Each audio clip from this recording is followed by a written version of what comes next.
everybody. So most of you guys have been working fairly diligently on you guys' Illanot. I've seen a lot of the videos in there,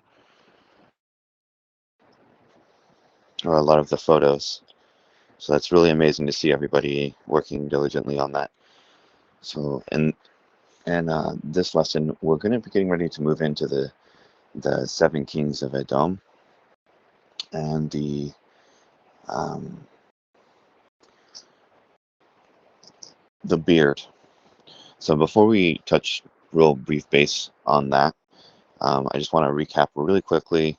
I've gone through this before in a private lesson, but we'll read through this very quickly and then move forward, just so we have context for where we're at on the Elon, and also so that everybody can better understand exactly what it is that they're doing. So here in Chazinu, we are in part 9, the three heads of the Aticha. So three heads were imprinted, one inside the other. That is concealed Chokhmah inside the skull, and one over the other. So the skull refers to the heart spark, and the Simsum refers to the concealed Chokhmah. It's called concealed because it's above the skull, and one over the other. And so at the highest level, we see the crown jewel is associated with Ain, the Simsum is the Ein Sof, and the heart spark is the Ein Sofor, namely the unknown head above them all. He explains one head is concealed Chokhmah, which is undisclosed and unopened. That refers to the Simsum. It's considered undisclosed and unopened because, from our perspective, there's nothing beyond that skull. This concealed Chokhmah is a beginning to every other beginning of other Chokhmot. That is to say, because the Simsum is simply the beginning, which also hints to us at the word Rashis, which also means beginning, that this is the beginning of every beginning, meaning that all of the worlds are rooted within inside of this first restriction, which is called this concealed Chokhmah. The second head is a supernal head, the most obscured Atika Kadisha. So now we see that this is in direct relation to Atika Kadisha. And we learned that this is the second head. Now it's very important that when making the Elon to not deviate or add to anything that's on there. There are certain things in certain places where it's fitting to add certain things, but to not change the order of the Elon or add or alter anything as it's been shown. So, which is the skull? So this part right here where it's commentary and it says the skull of ARICH, just disregard that. Latter parts of the Zohar was translated by the son of Rav Ashlag, and the commentary here isn't necessarily his commentary during those portions. So we see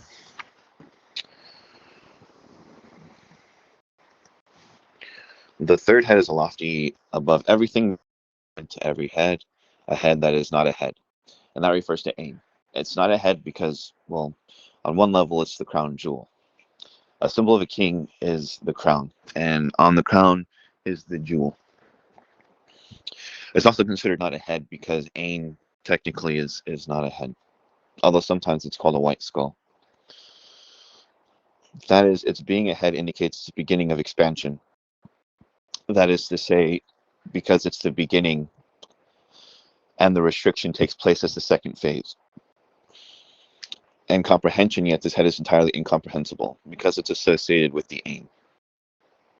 Because no one knows, nor is it known, that what is in this head, because it is attached neither to Chokhmah nor to Tutuvuna, meaning it's not attached to Chokhmah or Bina. That is to say, because it is Ain, it is not attached to the restriction per se, and it is not attached to the heart spark per se. Despite the fact that the Simsum and the heart spark happen within inside of it, it is not attached in the sense as it is grafted, meaning like it is a part of it or working with it in some way that devoids it of its independent qualities. The truth is that the Ain is completely independent of the aforementioned. This is mentioned explicitly in Likutei, where it states that the restriction occurred, but it still remained surrounding the restriction so that it could be a part of and uniquely separate from existence. So it says, because it is attached neither to Hokmah nor to Tevuna, it is therefore considered. Therefore now flee to your place, and the living creatures run and return, because no comprehension can apply there. This also hints to the idea of the living creatures. So the living creatures are the level of the forms, as we know. And regarding the forms, it is written, they are likened to the nations. And regarding the nations, it is written that the nations are as nothing before him. The reason why they're called nothing is because the nations principally worship Ain. That is to say, they worship that unmanifested aspect of Hashem, which nothing is knowable. So you'll hear people say, that's not knowable, that's a question only for God, so on and so forth, and all of these kinds of things, you'll hear separate language, are all qualities of the Ain. Therefore, the verse says, the nations are as nothing before him. And the Zohar says that they perceive neither the upper or the lower things precisely for this reason. So it says, for this reason, Atika Kadisha, which is the skull, is called Not. Now this is very interesting because it says, Atika Kadisha Ain. It is called Ain, this highest level. So it says, since Not derives from it, that is to say, the level called Ain, in the most literal sense, which we refer to in the Elon, from the unknown head, that is, since the head, the skull is closed, the unknown head, which is utterly incomprehensible, it too is incomprehensible, and therefore is called Not, which indicates its complete incomprehensibility.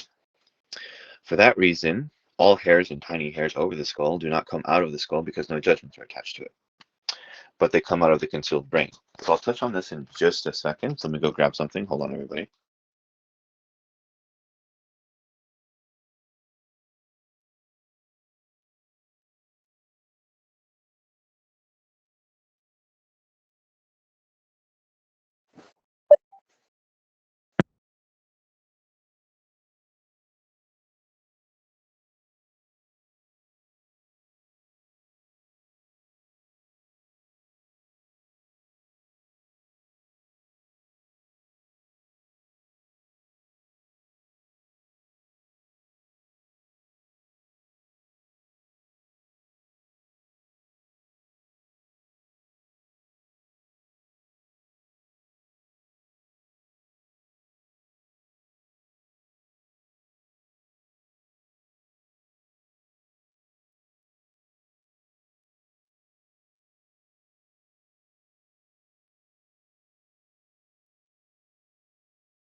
Okay, I'm going to expound this secret.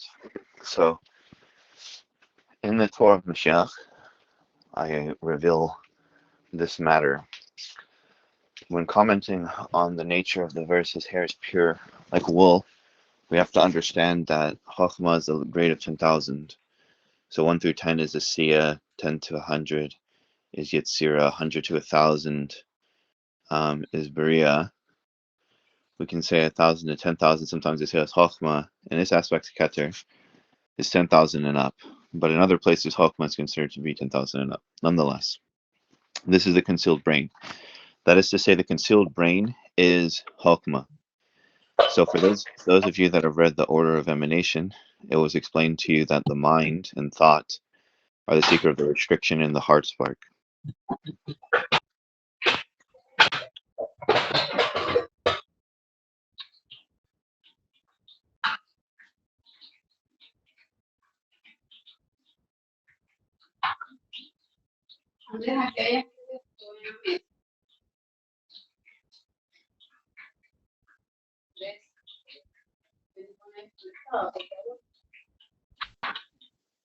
Hello, Memshin, can you please microphone check?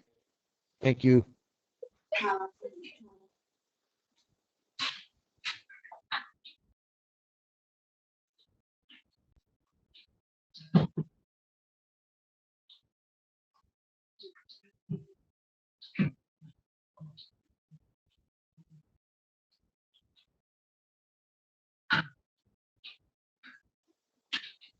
Please check your microphone, students.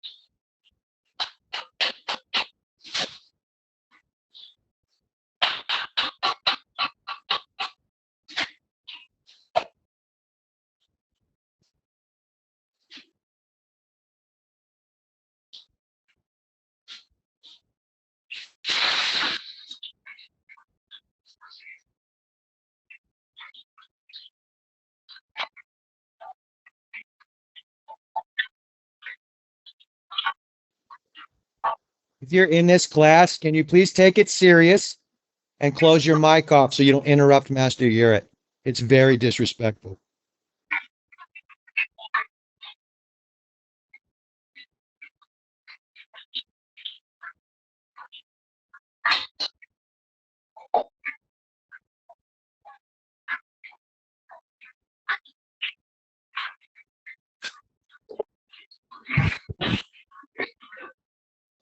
Yeah, please shut your mic off.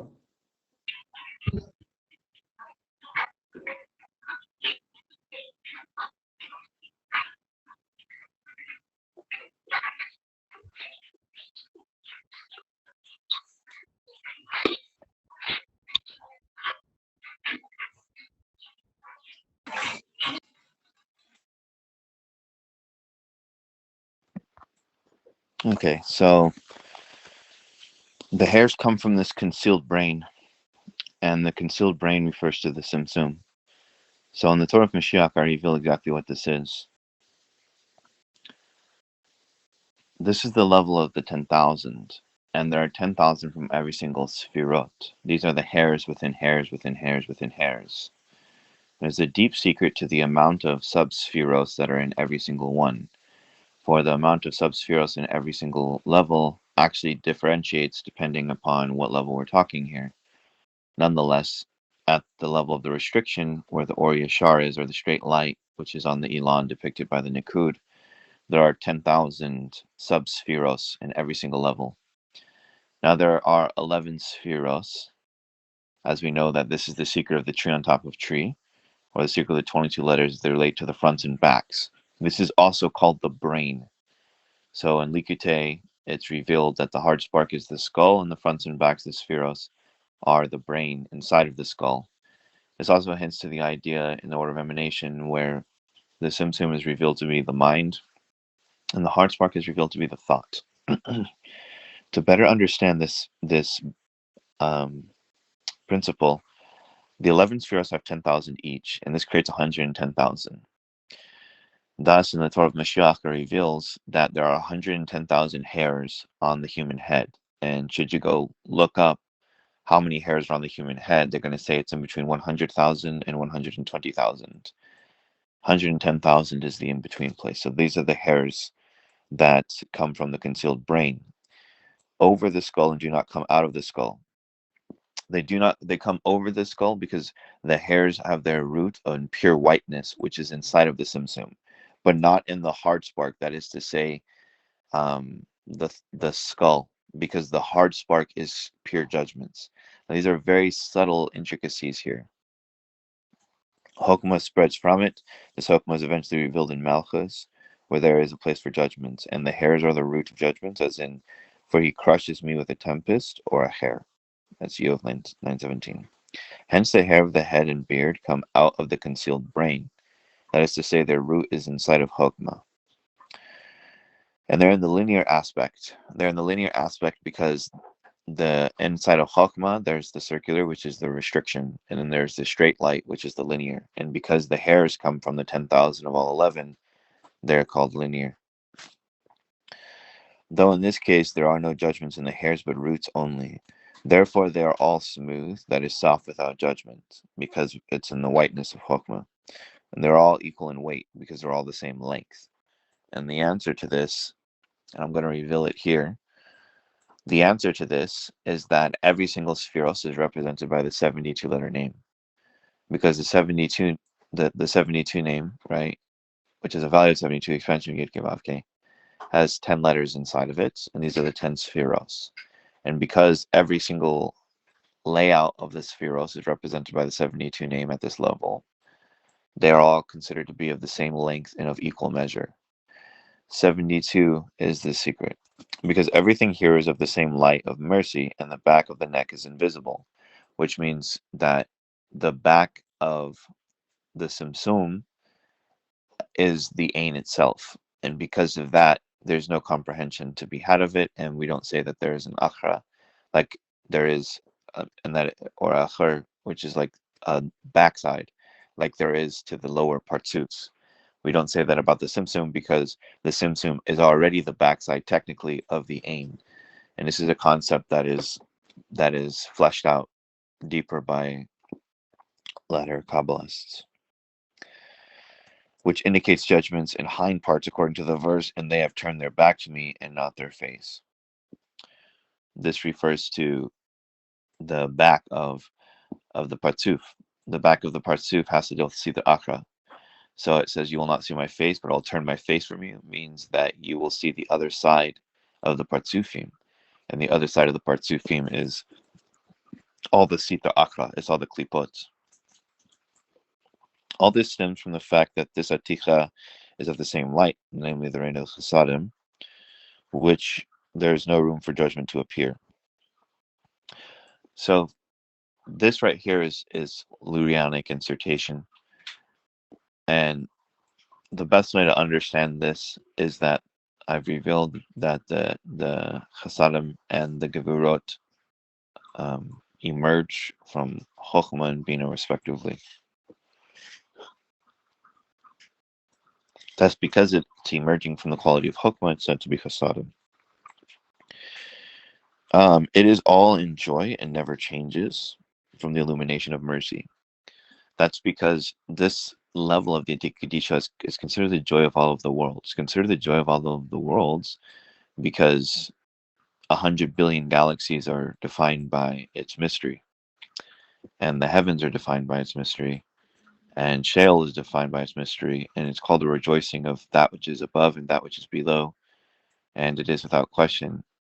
At no point have ever been revealed. There is no safer. Even the Illanot that do exist fell infinitely in comparison to it, because they don't reveal the level of the Atika Kadisha like that, where it's comprehensible.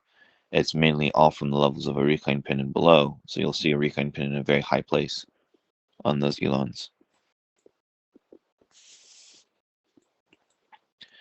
So that is we distinguish between the three columns right, left, and center in it. It never strays from the aspect of the right column and is ever of mercy and chasadim. That is to say, because it's chokmah, it's considered to be right. It abides in the 13 attributes of mercy because the light passes through the hard spark to the sparks down below, which is what we'll discuss right now. Because the hidden chokmah in it divides three times into fours, which is 12, and it, Atika, it includes with it, ruling over everything, which is 13. So it divides 3 times into 4, and then that's 12, and the Atika itself includes all of it, and then that becomes 13. Now, to understand that mystery, earlier in book 22 for the Zohar lessons, you guys learned that the lilies, which are these 13 attributes, are actually called the body parts of the king, and that the body parts of the king are there. Now, to understand what the 13 attributes of mercy are, what he's hinting to is that there are 3. So the 7 kings of Edom is about where everyone should be at. And they're the 7 letters Shin, Tet, Nun, Ayin, Zain, Sadi, and Gimel. And the first 3 sparks form what we call the beard of ARICH ANPIN. It's important to understand that ARICH ANPIN is called the beard, and not a single Elon has it ever been portrayed as a beard. And in no Sefer has it ever been portrayed as a beard. It's always been portrayed as Partsuf, like a man, or unless in Ramchal's case, he portrayed it as the Tana, the sea serpent, which was also proper because that's hinted at in a very esoteric place inside of the Idrazuta, where they in a section called slaughtering of fish, and it says the eye is like a fish, meaning the eye of ARICH ANPIN, which never closes. And this was a very powerful key that was given. But nonetheless, it's never been portrayed as a beard. And so these lower seven spheres, so first we need an explanation. So this also refers to, in the second portion of Likute, there's an incredibly esoteric sefer called Sefer Sarazina Satan and the Mother Sin and the Foolish King. These two sefers can't really open up to you until you've read the writings of the Arizal, and all the more so the Book of Dragons. They don't really open up to you until you've read the Arizal's works. More importantly, like books like Apples from the Orchard, which is the weekly Torah portions divided between the various writings of the Arizal. That's a good place to start. But without that key, you can have the idea that you understand what it's saying, but you'll never really understand it. It's impossible because a lot of the concepts that it's expounding upon in the deepest portions of it are only found in the Lurianic writings to fully grasp and flesh out what it's saying. But nonetheless, I reveal one of the highest keys in there that states that Ima, why were there seven sparks created? And that's because Ima could only create an inferior light. I mean, we're talking about diminishing light. So why were there seven sparks? Because Bina, which is the heart spark, is the eighth. And it's the heart spark in relation to the Atika, right? Keter is the Ain, Chochmah is the Ein Sof, Ein Sof Or is the heart spark. And because Bina could only create a light inferior to her own, but not equal to her own, when she gave birth out of herself, which we know because the Zohar is very explicit that she's self-conceived, which means that is to say that the letters emerged from the heart spark. How are we to understand that? We need to understand that what we are discussing at this point is the emanation of the letters. So when you guys go through Likutei and read the Gate of the Kings, and what you're reading is the creation of the letters as they emanate according to Tagim. And the entire construction of the body of the Atika is according to the letters in the order of Tagim. So the first are the 7 letters that have 3 Tagim, and then it goes in the 6 letters that have 1 Tagim, and then it goes to the remaining letters that have no Tagim. So what's important to understand is that everything inside of the Elon that you're creating is how the letters emanated as vessels to the initial light. For those of you that have read those sections in Likutei or scrutinized it, it says that one should not imagine that even letters are in this place. And the reason why it says that is because the emanation of the Aticha are the emanation of the vessels of the letters. And it was precisely those letters that we're discussing. So the heart spark is the 231 gates. This is the 22 letters of Lashon HaKodesh. And so what emerges are the 7 letters, which are the first letters to have been constructed. They emerge from the skull. And there were 7 because Ima, being the heart spark itself, is the 8th and can only create light inferior to its own. They're not equal to its own. And so it created 7. That being said, the 7 that emerged are called the kings that died without weapons. There are 2 explanations for this. Chaim Vital says they're kings because they're all qualities of Keter, or they're kings because they're all quality of Malkuth, and he's really undecided on the matter. The answer is that it's both. They are initially the Malkuth of every single level above it. So inside of the Chokmah are all the Sfirot. And the Malchus and the Nukva is the aspect that emerges from all of the Spheros. Specifically, in this case, the lower 7. When they emerged, they were disconnected from the heart spark and they emerged beneath the heart spark. They emerged outside of the fullness. The fullness is the restriction. When the light pours into the restriction to begin the illumination, that life is called Chaya. It's called the light of life. And it fills everything inside of that place, and everything inside of that place has life.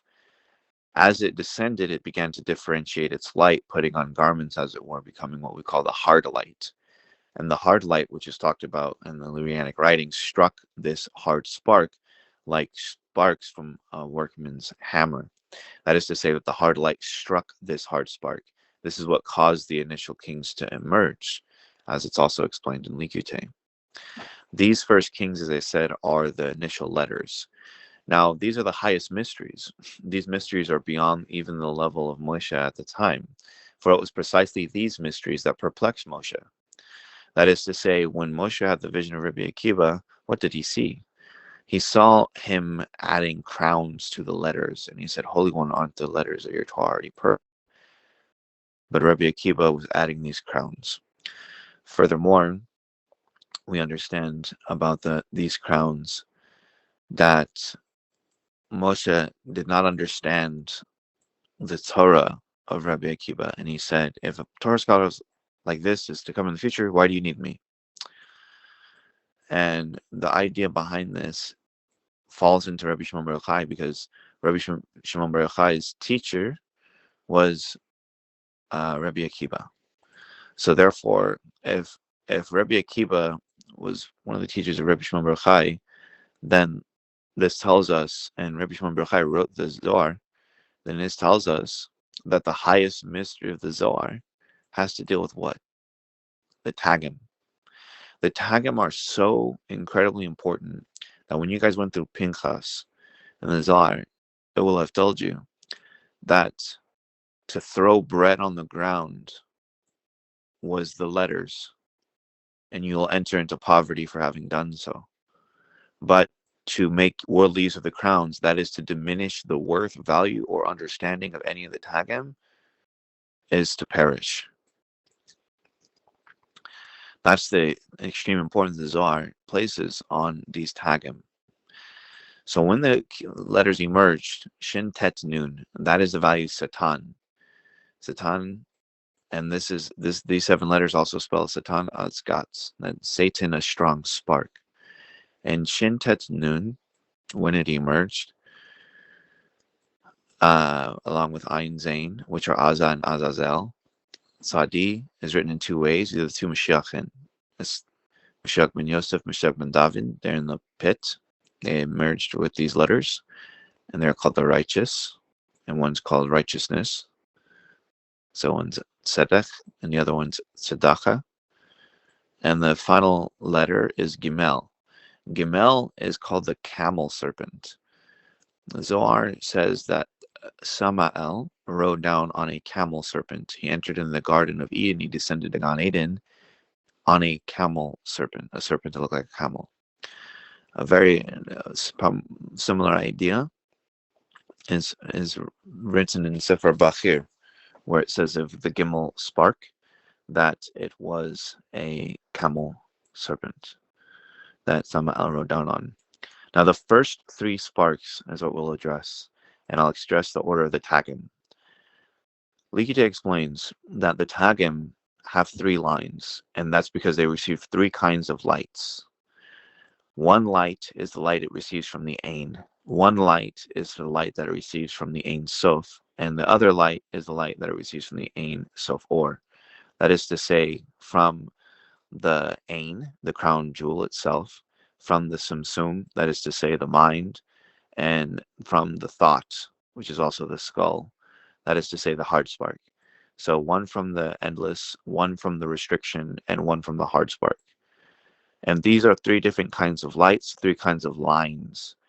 And those lines are the 3 lines of the Tagim that anoint these 7 letters, which cause them to come into existence. Before this, they shattered immediately and did not come into existence. They did not come into existence because they were not able to survive in an environment disconnected from the light of life. When they emerged beneath the heart spark. And because they emerged beneath the heart spark, they were outside of the fullness of the first Simsum, and were by this reasoning in the second Simsum, which is another level. And the second Simsum is outside or beneath the area of the first Simsum. This is hinted at by the Yud Vav Dalet, where Yud is the 10, which is Chokhmah, the second is the Vav, and the third is the Dalet. Is a concept explained deeper depth in Emek HaMelech. Nonetheless, when they emerge from the outside of the fullness, and therefore they died immediately. They died immediately because there's no life. But Chaim Vital states that this became the cortices of the brain, and from the cortices of the brain came Samael, or Satan. We call this the beard, and so it explains how the beard is divided. They're divided between three sparks. You guys will see this on the Elon. And so they go by the hairs of the 72, 63, and 45 name, which are emanatory aspects of the Kether Chochmah and Bina of the Atik, the Ein Sof, the Ein Sof Or. First, to understand, how do we know that Erech Hapim is associated with Chesed? And that's because it's written, Erech Hapim, the Lord is slow to anger, Rav Chesed, the ending in abundant or great and loving kindness.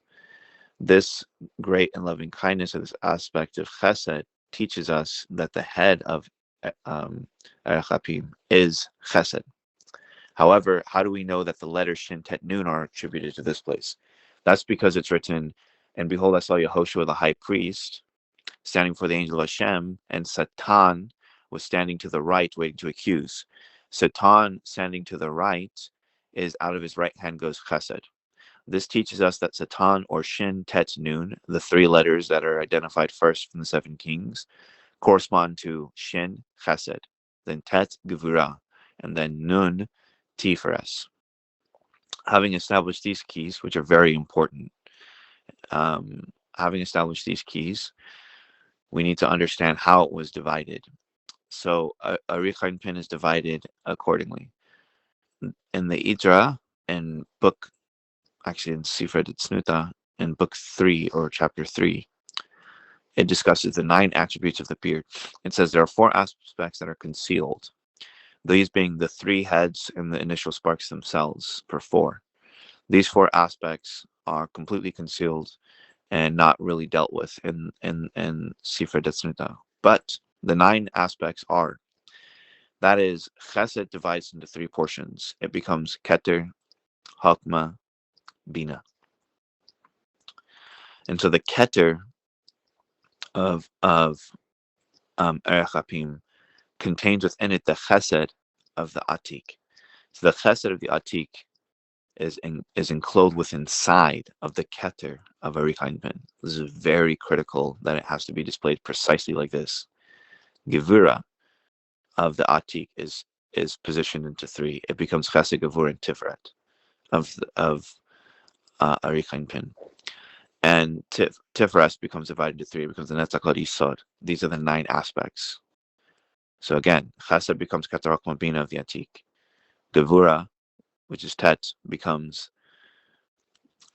Chesed, Gevura, Tiferet, and the Tiferet becomes Netzach Yisod of the Atik, of the ARICH ANPIN. Now these hairs, which are the beard, are 72 name, which correspond to Chesed. So when you see the beard on the Ilan, you'll notice that there are the 72 name, 63 name, and 45 name that are emanating. And it says they're all of equal length. The hair are all of equal length. That's because the 72 name, 63 name, and 45 name are all 10 letters in length. And if you read the Idra, it says one hair goes this way and that way. So the first hair that goes this way and that way refers to Keter, because Keter splits onto 2 sides. And that hair, those hairs, refer to the hairs that are right beneath the nose. So if you look beneath the nose where the mustache splits into 2 directions, those are the first hair. And the second hair, which are the Chochmah and Bina, are the hairs that hang from the beard directly beneath the ears. And then the 63 name comes, and it forms Chesed, Gevura, Tiferet. Chesed and Gevura of the ARICH ANPIN, the beard, are the hairs that hang in the midway section on the sides of the cheeks. And the Tiferet is the hair that hangs beneath the mouth. Directly beneath the mouth, there's one hair on the beard. And so if you look at the hair right beneath the bottom lip, that hair is the Tiferet. And the remaining 3 Netzach Yisod are the 3 points of the beard that do directly to the chin. So to your chin, there are aspects of the beard. Collectively, these are the 9 aspects of the beard. And this is how the beard is formed. This is the portion that everyone will be working on very soon here. Now you'll notice that when you look at the beard, you'll see that I have the 72 letter name of Hashem and Chesed Tiferet. And people ask, well, why do you have this beard there? Why do you have the 72, 63, 45 name there? The answer is to be found in Book 9 of the Zohar, in which it says that the 72, in the section when discussing the 72 name of Chesed, Gevurah, and Tiferet, which are the three aspects of ARICH and ANPIN we're discussing, it says that these names were given so as to give weapons. We know that the kings died because they did not have weapons, and these weapons are the secret of the crowns. Therefore, the 72 name of Chesed, the 72 name of Gevurah, and the 72 name of Tiferet, in the exact section that it discusses, these names were given to be weapons, are applied to that location. And therefore, when you form the beard, it is important to have the square of 72, the square of 60, the square of 72 for Gevurah, and the square of 72 of Tiferet located in the middle of the beard. And that should be the funneling point by which the lights of 72, lights of 63, and lights of 45 surround respectively. This collectively will form the beard of the ARICH ANPIN. This is also the beard of the ATIK. Also in the gates, it gives into detail about the 9 points, and it actually shows a diagram listing all the points of how these hairs divide. This is how the beard actually forms. It's according to these 9 points. So the beard of the human being is an exact reflection of this beard of ARICH ANPIN. And the beard of ARICH ANPIN mirrors in the beard of Zeir ANPIN. Zeir ANPIN is the reproductive organ. So you find that the beard of the face is the exact same type of hair as the beard of the reproductive organ. And that the reproductive organ is likened into the mouth, and the beard surrounds it in this exact same likeness. Thus, the beard of Zeir ANPIN, which is mentioned in the Idra, is exactly like the beard of ARICH ANPIN, where the beard of ARICH ANPIN surrounds the mouth, called the supernal beard of the holy old man, and the beard of Zeir ANPIN surrounds the reproductive organ. They're the exact same type of hair.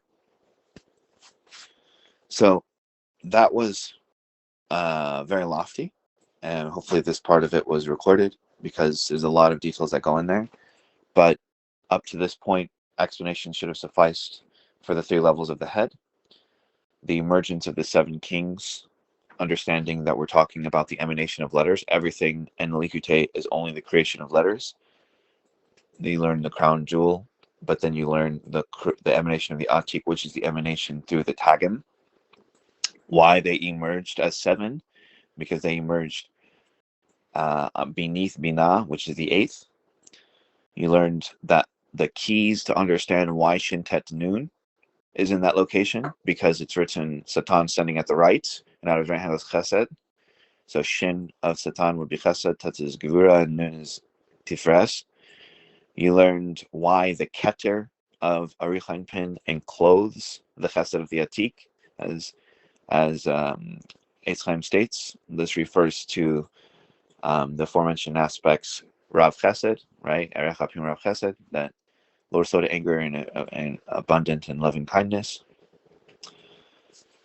You learned why there are 9 attributes and how they're divided: 3 to Chesed, 3 to Gevurah, 3 to Tiferet. They collectively form the Parzuf. We've learned that the hairs of Chesed are 72 because Chesed is the value 72. The hairs of 63 are Gevurah because Gevurah is called Din, and Din is the 63 in Kalel, and Tiferet is called Adam, and this is the 45 name. Why they're all of equal length? Because there are 10 measurements each. And why there's a 72 letter name attributed to Chesed Gevurah Tiferet? Because in Book 9 it states that these were given for weapons. Once you've made it properly, you will see that it reflects the direct order of the beard of the face. That is to say, beneath the nose is a hair that splits that way and this way and that way. That's the path coming in from Keter. But beneath the ears, the hair beneath the lip, to the 2 sides of the midsection of the chin, and the 3 points of the bottom of the chin. These are the 9 points.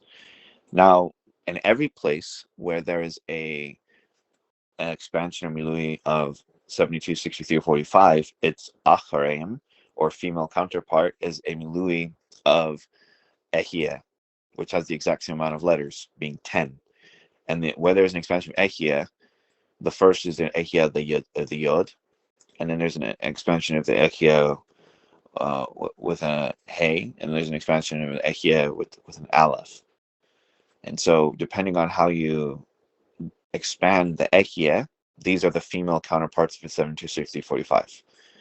So when you see on the beard, you'll see on one side is 72 name, on one side is the Echia, so on and so forth. Now, I intentionally censored this in Likute, which means that even though I explained the process properly, the diagrams there are censored. The reason why it was censored is so that if anyone decided to steal or try to copy or make their own, they would put the wrong thing down, and it would be immediately obvious that they looted that and stole it from there, because these mysteries are to be found absolutely nowhere, and only a worthy soul, truly worthy, humble before Hashem, is worthy of knowing any of these mysteries. For the rest, it's like darkness, sheer darkness. It takes a very special soul to receive these lights. So if you just go copying things, you will write the wrong things. And the reason why is because I intentionally censored multiple things inside of Likute for this exact reason, to differentiate those who would be seeking to just steal like a thief, and those who entered in worthy and paid attention, read, researched, went back to the portions that are cited, read them respectively, and earned the right to really understand it by having gone in the chamber, beholden it to their own eyes, and having written it according to their true understanding. So I warn you all on that aspect. But okay, everybody, that will conclude this particular section. I can post up pictures of the beard, but I would encourage you all to go back into Likute. Be aware to write the 7 sparks and then the beard. Before doing that, sometimes on some of my Illanots, I will write, I will show all 3 levels in one. So I'll kind of show like Keter, which is the kind of surrounding the Simsum, and then the heart spark, and then I'll put 7 holes in the heart spark, so you can actually see the skull of the Atik, and sometimes I'll place that as a step before I actually discuss the beard. And then in other Ilanots, I've just did the classical, which is Keter, the Simsum, the heart spark, the 7, then the beard. But if you'd like to add a little more finesse to your Ilan, you can do Keter, the crown jewel, Simsum, skull, and then you can do a 4th one, which is all 3 of them kind of gathered together in one. You'll see this in the diagram where I show the human skull and Likute on the Ilan. You'll see this idea, and what it does is it shows the head of the king along with this ring of light surrounding him, and you'll see the crown more respectively that way. But with that being said, that concludes everything. So hopefully you guys' Shabbat was very well. And as David Amelech said, open my eyes and I behold the wonders of your Torah. It's been amazing to see your guys' progression on the Illanot, and hopefully we will continue to go through after the creation of the beard. Take your guys' time. It's a very lofty concept. Read it first before doing it to fully grasp and understand. And if anyone has any questions, then in this room, feel free to open the discussion on those points, and I will try to assist in the ways that I can, especially if you guys are seeking like where to find certain things or so on and so forth. But okay, everybody, shalom, Salah. Okay.